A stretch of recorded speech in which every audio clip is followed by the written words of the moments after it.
Well, a week after he was injured in an assassination attempt, Trump is getting back on the campaign trail this Saturday. He's holding an event in the battleground state of Michigan alongside his new running mate, J.D. Vance. It will be their first joint appearance since they became the Republican Party's official nominees at the national convention this week. And for more, I'm joined on set by our international affairs editor and former Washington correspondent, Kethevane Gorjestani. Kethevane, what is this first rally? Tell us about Trump and Vance's sort of broader campaign.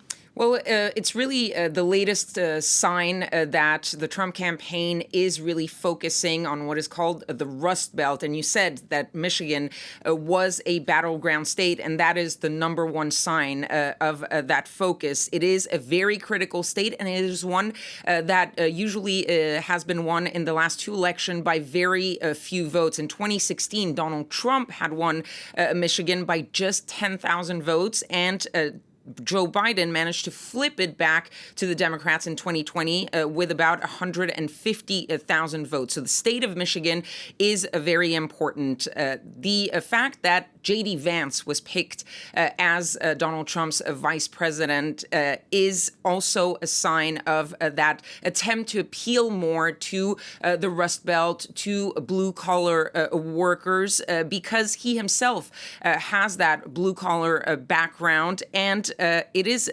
critical in those swing states, including Michigan, of course, where they will be speaking later on today, Pennsylvania, that is where Donald Trump was just last week, where that shooting happened, and Wisconsin, where the convention for the Republicans was held. So all of that is very strategic. And J.D. Vance, in his acceptance speech, actually mentioned those three states and mentioned his background as a white, poor, someone who grew up in that area in the Rust Belt, even though for him it was Ohio. And there are two other elements. One is that Michigan is a state that is key for victory going down, and the fact that Joe Biden is trailing in those states against Donald Trump, and that these were the states that made up the blue wall for Joe Biden back in 2020. Those states helped Joe Biden win, and the Trump campaign believes that if they can flip those states,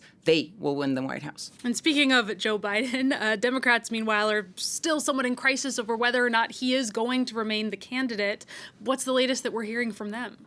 Well, there are plenty of media reports that say that Joe Biden is now potentially considering it. Right now, no one really knows what is actually going on in Joe Biden's head, because publicly, at least, whether it's him or his campaign, the message is he's not going anywhere. They're even starting to plan for some campaign events this week once he has recovered from COVID. But it's unclear at this point what, if anything, Joe Biden can actually do or say to sort of turn the tide around, because the number of Democratic lawmakers that are calling on him to step aside publicly is growing every day. Basically, you have new people coming out right now, more than 30 House members, at least a handful of Democratic senators.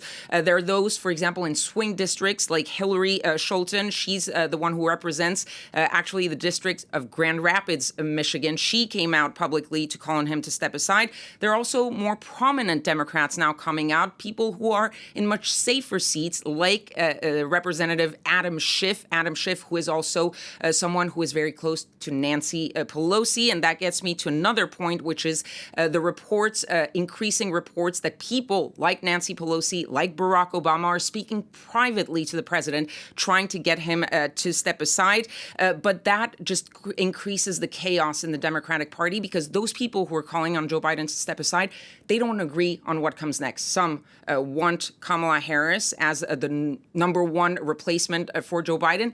Others are publicly saying, we don't want Kamala Harris. We want an open convention. And one thing that they can agree on, I think right now for the Democrats, is that whatever happens, whatever they decide, it needs to be done very quickly, because the convention for the Democrats is in 1 month. Yeah, lots of uncertainty on the Democratic side. It'll be interesting to see what happens. Kethevane, thank you so much for that. That's Kethevane Gorjestani, our former Washington correspondent and international affairs editor.